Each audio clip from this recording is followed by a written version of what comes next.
They humiliated my child at dinner. They didn't expect what I did next. The moment my mother said it, the room went quiet in a way that felt dangerous. My 7-year-old daughter, Lucy, had barely pushed her peas around her plate when she looked at the chocolate cake on the counter and asked politely, "Grandma, may I have a piece?" My mother didn't even look at her. She lifted her wine glass and said calmly, "Sweetheart, premium treats are for premium grandchildren." 3 seconds of silence. Then my sister laughed. "Oh my God, Mom, that's hilarious," she said, already cutting herself a large slice. My brother nodded while chewing. "Yeah, kiddo. Special treats are for special occasions." Lucy didn't cry. She just looked at me, confused, trying to understand what she had done wrong. She didn't know this wasn't about cake. It never was. For 15 years, I'd been the family mistake. The wrong college. The wrong marriage.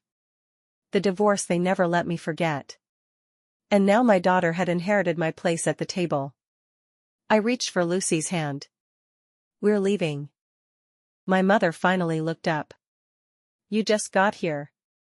I think we've had enough family time for today." My sister rolled her eyes. "You're so sensitive." "It was just a joke." I helped Lucy into her jacket slowly, button by button. My mother watched from her chair with that familiar look, disappointment without words. The same look she'd given me my whole life. "You're really leaving over cake?" she asked. "No," I said calmly. "We're leaving because my child was humiliated instead of answered." The drive home was silent. Lucy stared out the window, processing something no child should have to process. We stopped for ice cream. She got 2 scoops. Sprinkles.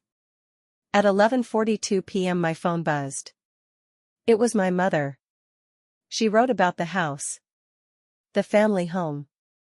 The one my name was still on for tax reasons. She said we needed to talk before the estate planning meeting. I stared at the screen for a long moment. Then I opened the folder I'd prepared weeks earlier. Purchase agreement. Title transfer. Closing documents. I attached everything and replied, "The house was sold 16 days ago. Closing was last Monday. You'll receive formal notice tomorrow." Then I added one last line, "Premium property is for premium people." I turned off my phone and went to sleep. The next morning, I woke up to 18 missed calls. I made Lucy breakfast first. Eggs. Toast. Strawberries.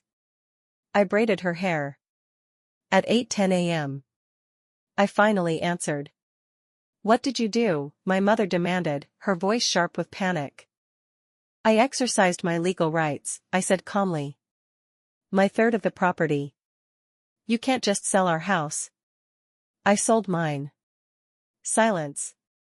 "You refinanced without telling me years ago," I continued. "Almost destroyed my credit." "I didn't forget. I just stayed quiet." The calls kept coming. Guilt. Threats. Drama. When my brother texted that my father was having chest pains, I forwarded it directly to my lawyer with one sentence, "Please document attempted emotional manipulation." By afternoon, they discovered the truth. The rental properties. The investments I'd built quietly over a decade. I didn't hide my success. I just never announced it. That week, my mother showed up at Lucy's school, demanding to pick her up.